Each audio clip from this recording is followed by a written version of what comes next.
ஆண்டாள் திருவடிகளே சரணம். ஸ்ரீமதே ராமானுஜாய நமக. ஸ்ரீமதே நிகமாந்த மகா தேசிகாய நமக. அனைவருக்கும் அடியேனுடைய பணிவான நமஸ்காரம். பாவை விழியில் ராமனும் கிருஷ்ணனும் ஆண்டாள் கோஷ்டியை கடாட்சிக்கணும்னு தீர்மானம் பண்ணிட்டா. எப்படி கடாட்சிக்கணும்னு ஆண்டாள் அவளுக்கு ஆர்டர் போடுறா. எப்படின்னு பாசுரத்தை நம்ம அனுசந்தானம் பண்ணினா புரியும்.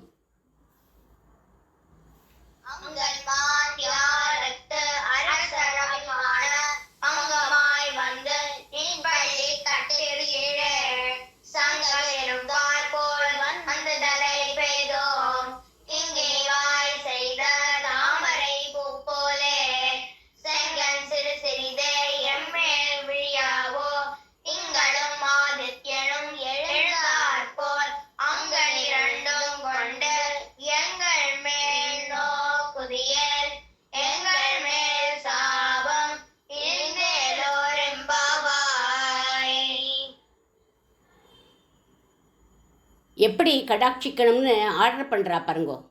கிங்கிணிவாய் செய்த தாமரை பூ போலே செங்கண் சிறிதே எம்மேல் விழியாவோ அப்படின்னு சிறிது சிறிதாக விழிச்சு எங்களை கடாட்சம் பண்ணுங்கோ அப்படிங்கிறா ஆண்டாள் இந்த பாசுரத்தில்.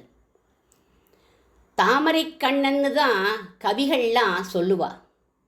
ஆனால் நம்ம ஆண்டாள் கிங்கிணி கண்ணன் அப்படின்னு திருநாமம் இட்டு பகவானை அழைக்கிறான்.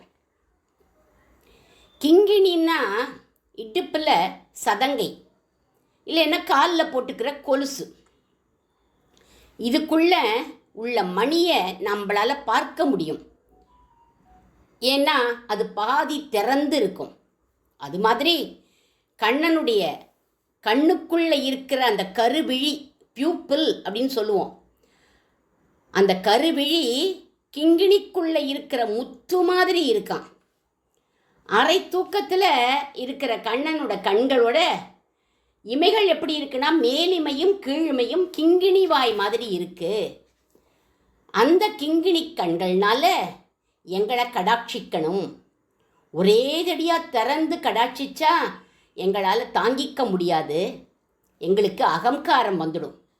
அதுக்காக கண்களை மூடிண்டும் இருக்கக்கூடாது அப்படின்னு ஆர்டர் போடுறா. சனகாதிகள்லாம் 4 பேர். அவளை ஒரே தடியாக திறந்து கடாட்சம் பண்ணிட்டான் வைகுண்டபதி. அந்த கண்ணழக அவள்லாம் பார்த்தா அப்படியே சொக்கி போய் மயங்கி கீழே விழுந்துட்டாளாம். அவனுடைய கண்ணழக சேவிக்க யாருக்குமே தைரியம் கிடையாது.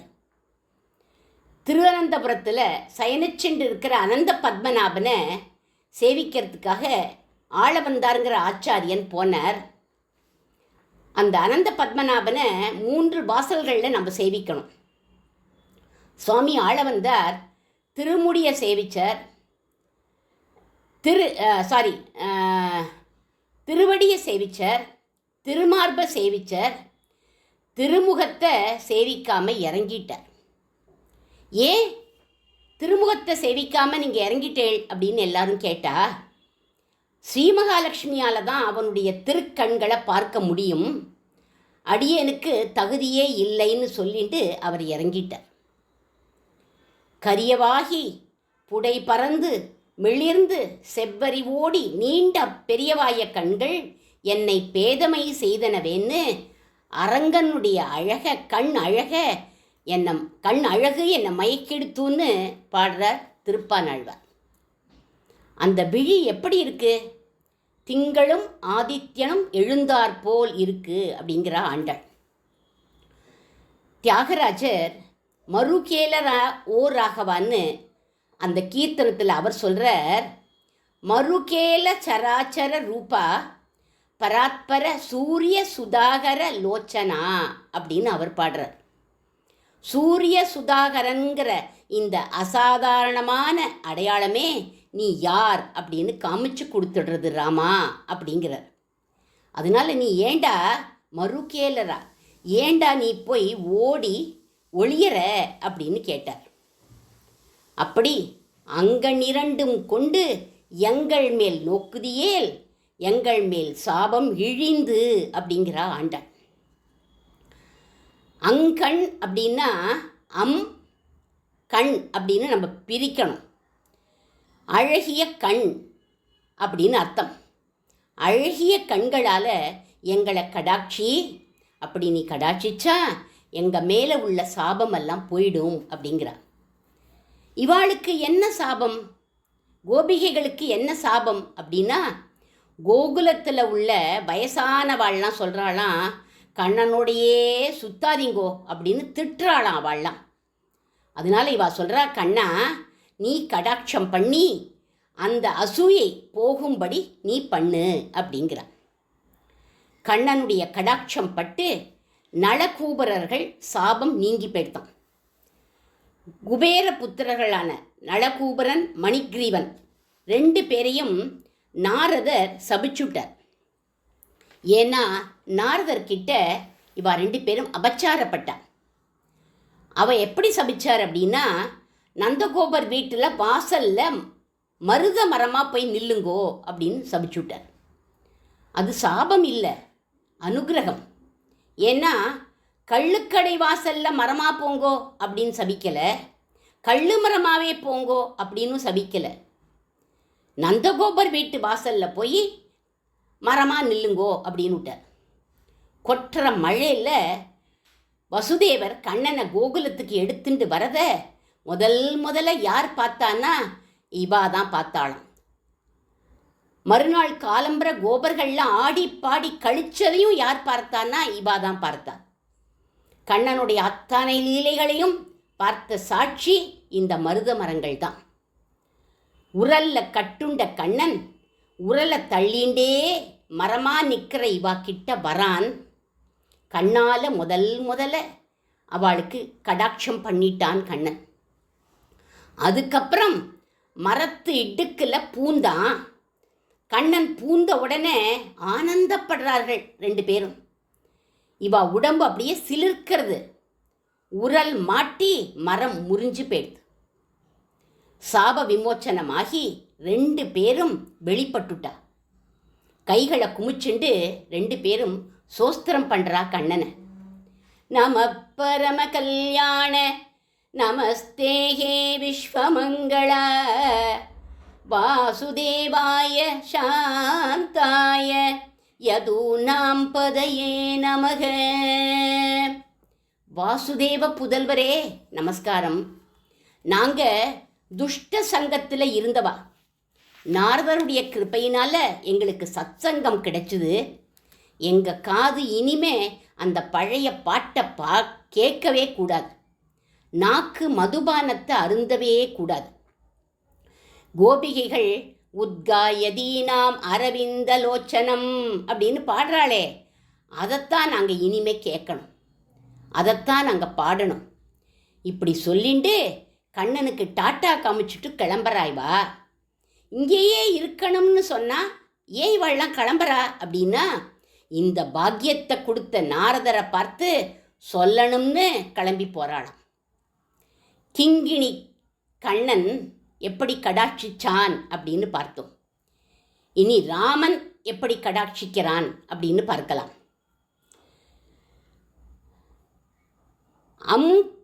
கண் 2 கொண்டு கடாட்சம் பண்ணிட்டார் ராமர்.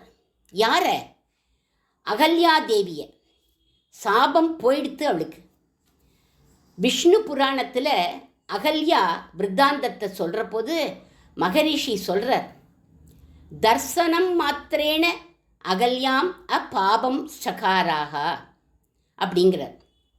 அகல்யா தேவி கல்லா கிடந்தபோது அவளை முதல்ல தர்சனம் மாத்திரேன கண்கள்னால கடாட்சிச்சான். அதனால சாபத்தினுடைய வீரியம் போயிடுத்து அப்படிங்கிறார் அவர்.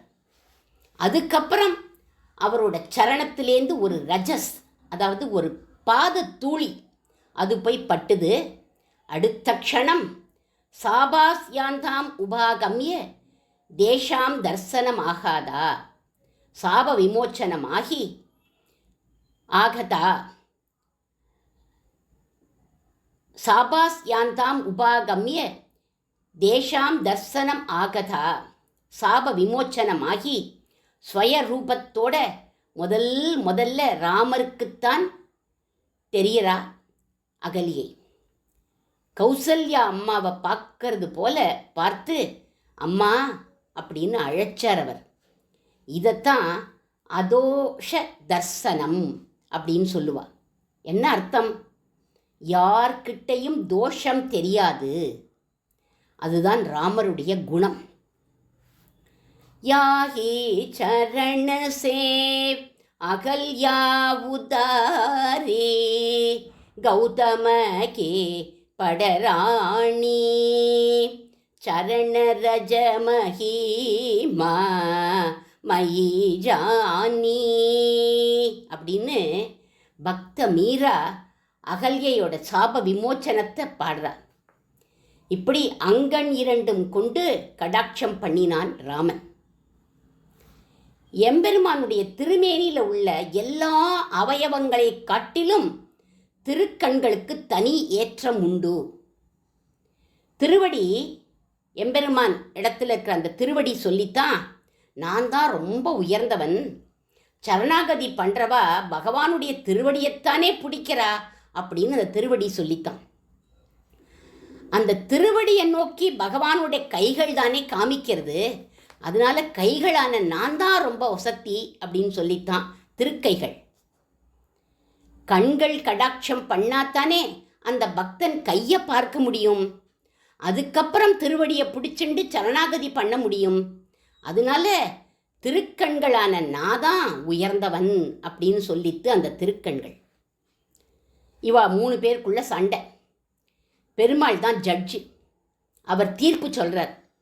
திருக்கண்கள் தான் உயர்ந்தது, கண்களோட கடாட்சத்தால் தானே சரணம்னு சொல்லிண்டு திருவடியில் விழ முடியும் அப்படின்னார் அவர். அதனால தான் நம்ம ஆண்டாள் கிங்கிணி கண்ணா உன் கண்கள்னால எங்களை கடாட்சி, எங்கள் சாபத்தை போக்கு அப்படின்னு பாடினா இந்த பாசுரத்தில். இனி கவிதார்க்கிக சிம்மமாகிய தேசிகரை கிங்கிணின்னு அடைமொழியிட்டு அழைத்து அவருடைய பெருமையை ஒரு சிஷ்யன் சொல்வதாக அமைஞ்சிருக்கு இந்த பாசுரம். அதை நாம் அனுபவிக்கலாம்.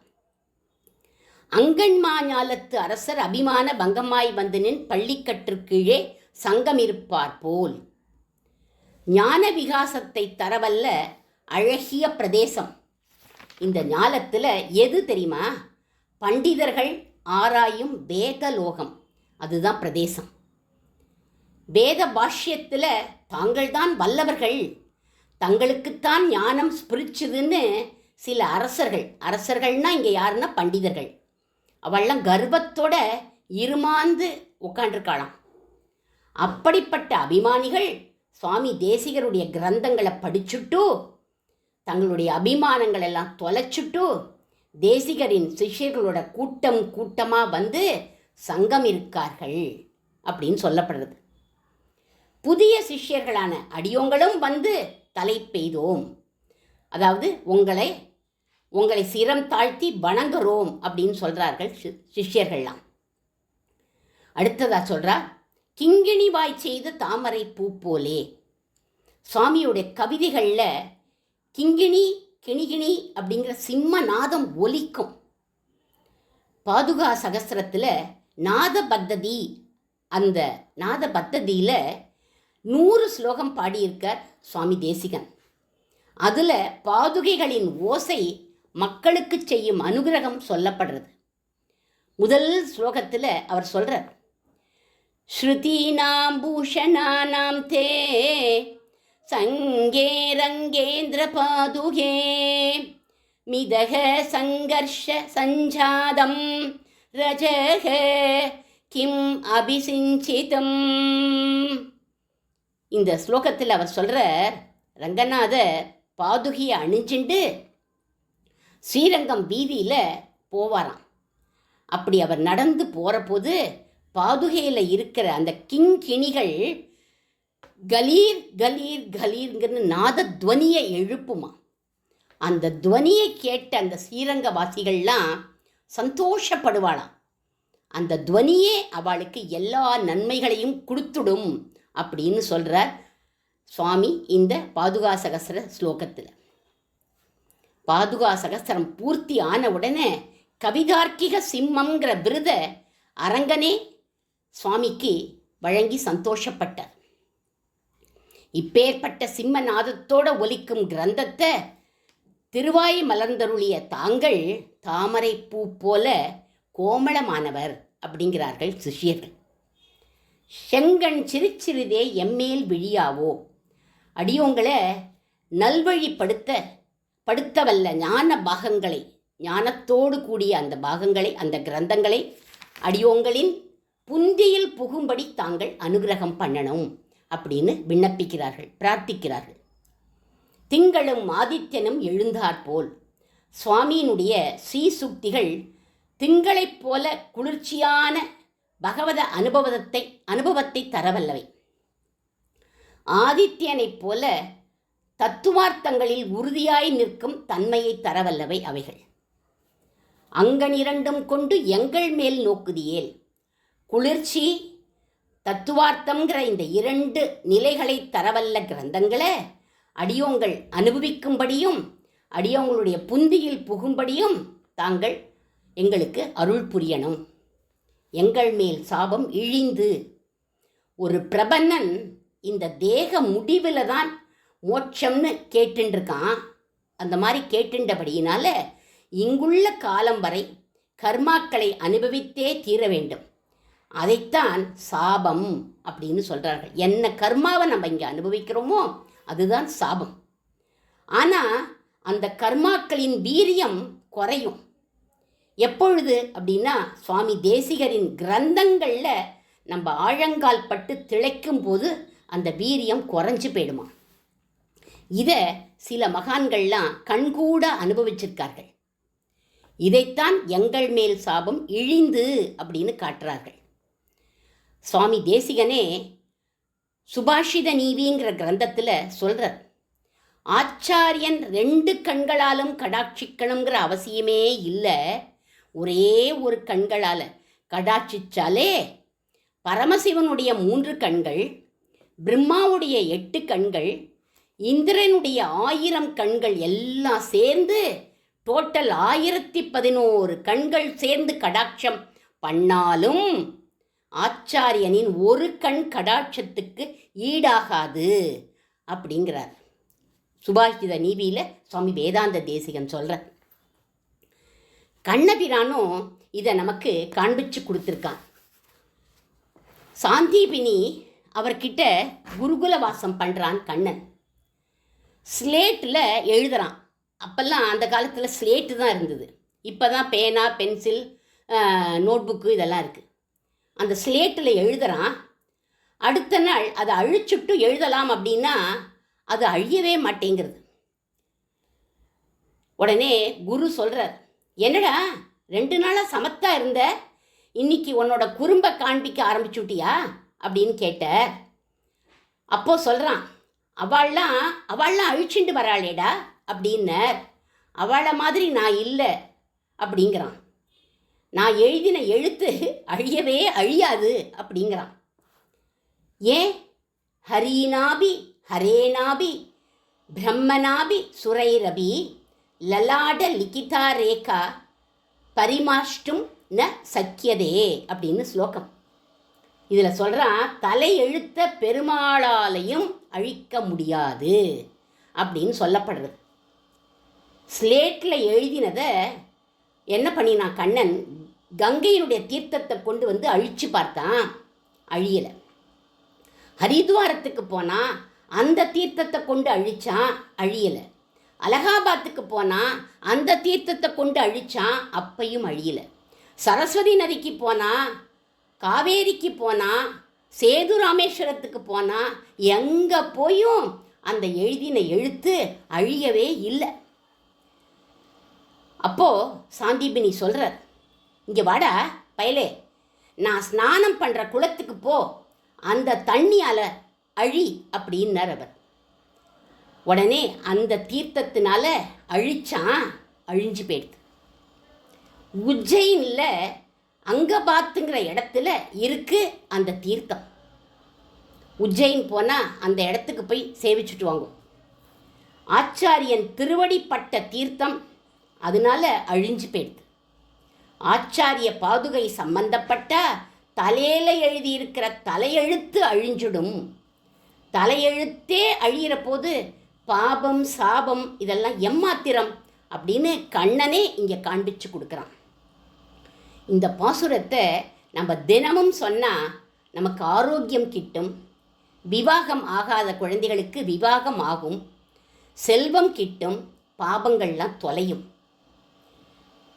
அதனால நம்ம என்ன பண்ணணும் அப்படின்னாக்க, இந்த நன்மைகள்லாம் கிடைக்குங்கிறதுனால இந்த பாசுரத்தை எப்பொழுதும் சொல்லணும். இப்படி இந்த பாசுரத்தை அடியேன் சொல்லி ஆண்டாள் ரங்கமன்னாருக்கும் தூப்புல் குலமணிக்கும் மங்களம் பாடி அமைகிறேன். சுவாமி வேதாந்த தேசிகன் திருவடிகளே சரணம். ஆண்டாள் திருவடிகளே சரணம்.